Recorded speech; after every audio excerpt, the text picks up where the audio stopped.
Hi, this is Jeff Carpenter. I lead the incident response consulting practice at Secureworks.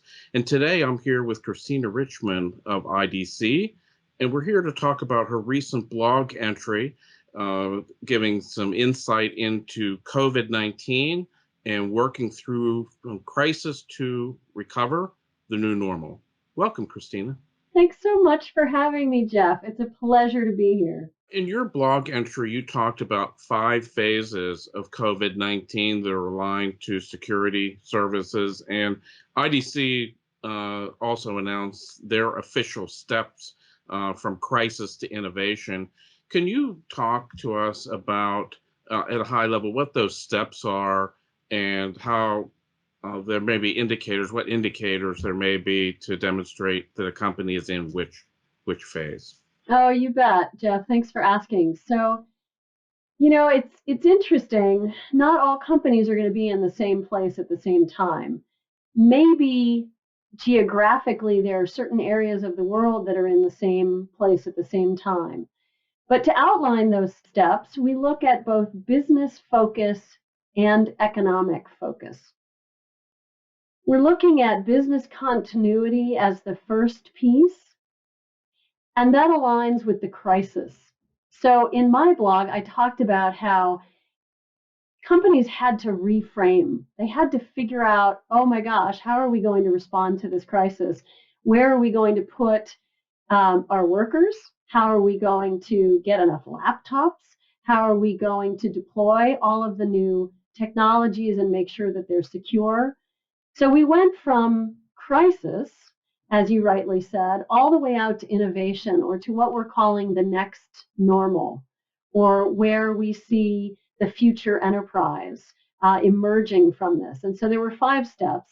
There's business continuity, cost optimization, business resiliency, targeted investments, and then the future enterprise. And that's the business layer. The economic layer goes from the crisis to an economic slowdown, which is where I think we are today, into a recession. I would even argue that we're here in North America in the recession. And then we come to a return to growth and what we're calling the next normal. So in my blog, I framed it slightly differently. As you know, I talked about reframing in the beginning, which is that crisis and business continuity piece. And then I talked about refresh, which is that cost optimization and the economic slowdown that I talked about in the more high level IDC perspective.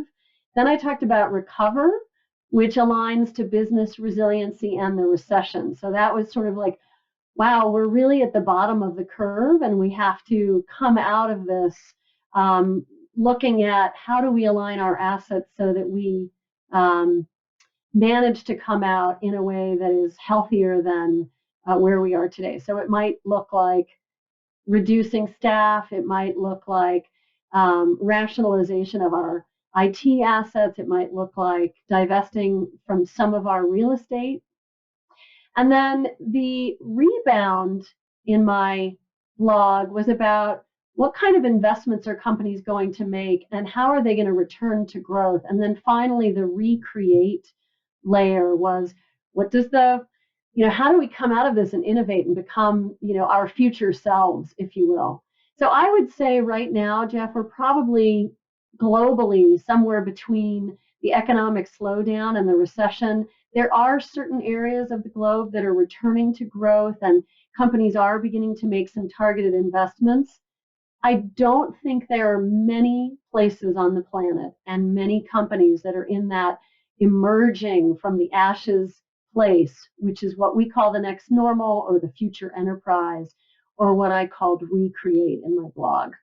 So I was interested when I was reading your blog at the beginning phases, the crisis management phase. You mentioned that many companies are turning to MSSPs for assistance. Can you elaborate a little bit on that? What kind of assistance they're looking for and how that fits into their response?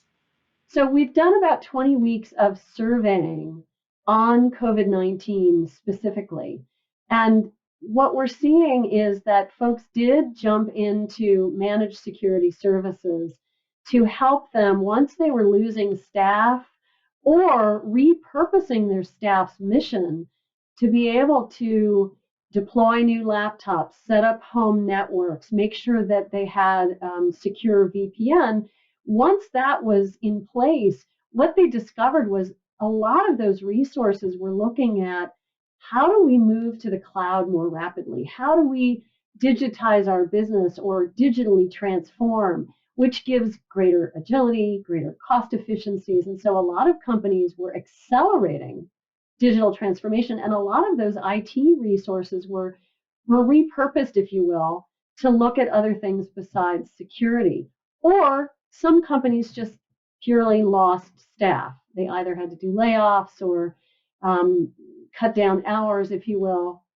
So with that, companies realized they needed help to manage the day-to-day. They needed a company such as an MSSP to help them with the day-to-day hygiene, the maybe configuration of new systems or doing patch management for existing systems, but also to be the eyes on screen to make sure that as attacks were occurring, that someone was paying attention to the alerts and the logs from those systems. So you predicted that digital transformation is going to continue through all of the phases. When you consider the movement with digital transformation, how are companies thinking about incident response readiness under that scenario, and how has thinking changed from pre-COVID? And by readiness, I mean plans, tools, partners, people. There's lots of components to incident response readiness. This is one of my favorite things to talk about, Jeff, and I think you know that about Me me. too. Right?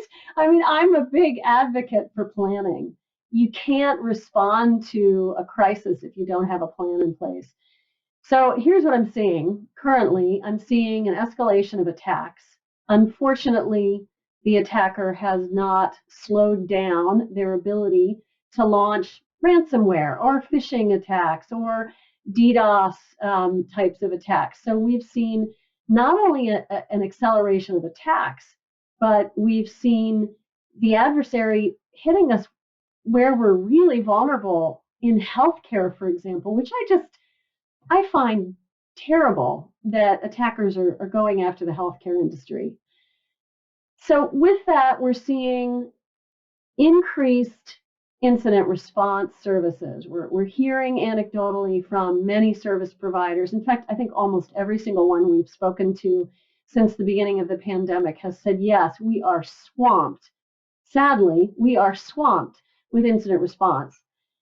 But I'm also seeing that these incident response service companies, yourselves included, are adding in readiness exercises to the retainers or at the back end of retainers. And these readiness exercises, as you so rightly say, have to do with people and process. It could be developing your playbook, practicing your playbook, making sure you know who your team is if you're breached. But it also could be those day-to-day services like pen testing or breach attack simulation that companies are starting to do more because they want to make sure that they're in a secure posture. Does that make sense? Yes. Yeah, it does. When we look at this issue, we could have a company that they wrote an incident response plan last year and they tested it in February, and all of a sudden it may no longer be viable based on the significant changes that have happened in their organization. I like to express this. It's like having a hurricane go through and then immediately having an earthquake. If you have an incident during this crisis, you may find that there are components to your response plan that are no longer viable because You underlying are, have been yeah, changed. you're so right. You're so right, Jeff. And I mean, we just had a double hurricane come through the North American market, right? So, and there's fires and there's COVID. So we certainly have a layering of these different things that bring up the question of BCDR, your business continuity and disaster recovery plan, beyond just your incident response plan. But you are absolutely right. What we had in place last fall, and maybe the best of companies, they were looking at their plan every day and they were practicing it once a quarter or once whenever, and now everything has changed. So we have to rewrite our plans. We have to revisit them. We have to make sure that we still have those people, those resource members who should be on the team. Maybe that's changed. And your systems have now changed. Your IT infrastructure is all over the board. It's in Jane's house and Bob's house, and you're connecting through VPN to the network. You have to double check your plans on a regular basis, and you also have to probably revisit it and rewrite it. So when you look at the phases, it sounds like in looking across those phases, it sounds like there's a lot of change that you're expecting to occur over that period of time, and maybe a lot more change than had been happening in the same period of time previously. So how does that change the dynamic of deciding when you need to test or exercise? So if I did an exercise once a year last year, maybe that isn't sufficient this year. Yeah, that's another great question, Jeff. And so let me answer it two ways. One is, I think some of these 5 steps in our COVID curve are repetitive. You might find yourself going through crisis management several times throughout this journey that we're on. You might find that you're going through cost optimization several times during this journey that we're on with COVID as well. And we don't know when we'll come out of this pandemic. No one knows. So I have 2 answers about what the timing is for incident readiness. The first answer is it should be iterative and continuous. Things like continuous attack surface testing, or CAST, or breach attack simulation, or BAS. Both of those are software-based tools, and you can perform those tests on an iterative, continuous basis. But also doing the periodic pen testing, where you are actually hiring time and material project-based services to help you with a bigger test, should be done as well. And or some kind of simulation exercise. So I think these things have 2 different timings. One is continuous, and then one is point in time. In the recovery that I'm talking about with our 5 phases, I'm seeing not only incident readiness and response coming within the crisis or the cost optimization phases at the beginning of this curve, I'm also seeing it on the back end. I'm seeing risk management sort of in the middle, maybe the recession and business resiliency phase out to the return to growth where folks are starting to make targeted investments. And then I'm seeing you need to practice your cyber resilience, your business risk resilience. You need to practice that as you become a new innovative and future enterprise. So I'm seeing, it's probably redundant to say that this needs to iterate and happen frequently throughout. But I think with readiness, it is something you have to practice on a regular basis. So in addition to what we've already talked about, Christina, with exercises, with pen testing, are there any other partnership areas where you're seeing organizations are reaching out to other talent to help them through the management of these five phases? I think folks are utilizing service providers in a lot of different ways right now, Jeff. We're seeing partnerships emerge in terms of MDR, or managed detection and response, which can be a phenomenal resource for more quickly finding the adversary, detecting and response needs to increase, especially when the attacks are increasing. So we're seeing the increase of MDR, we're seeing the increase of MSS, but we're also seeing project-based services on the rise. So specific to digital transformation and cloud migration, we're seeing folks taking some of their project-based services that they may have already bought and paid for.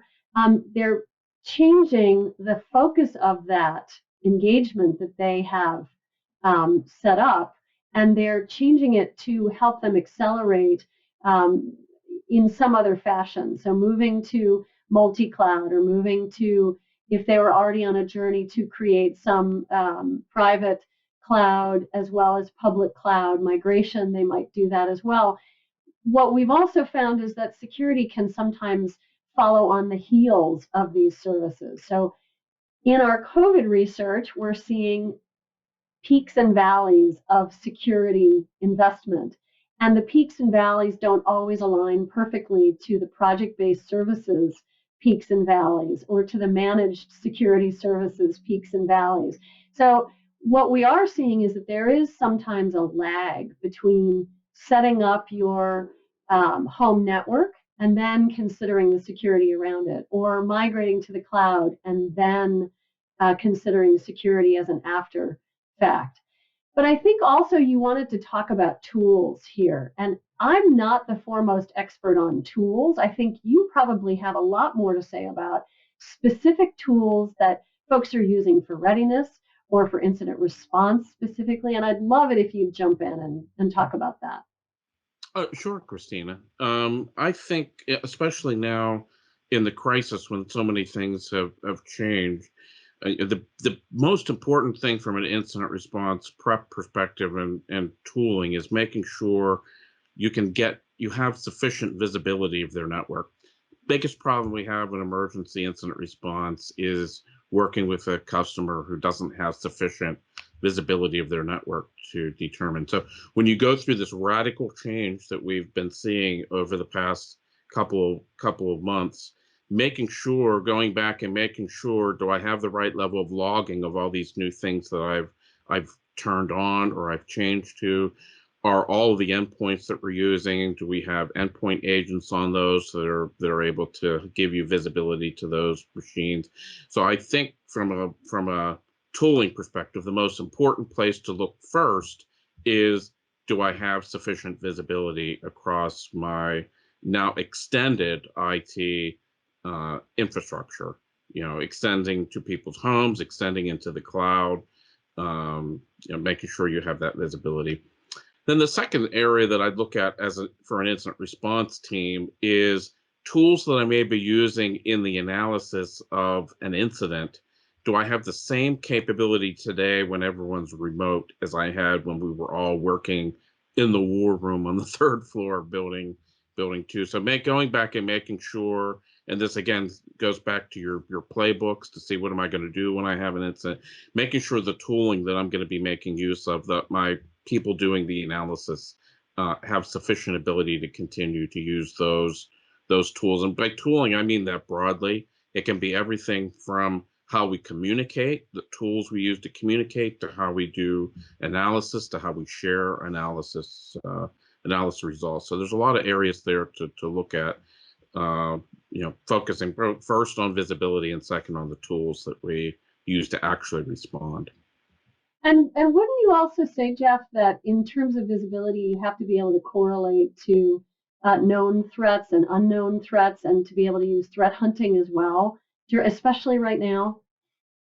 Well, threat hunting is very important. Of course, the first step in threat hunting is you have to have data to hunt. So which is why I talked about visibility and making sure you have the ability to collect that data.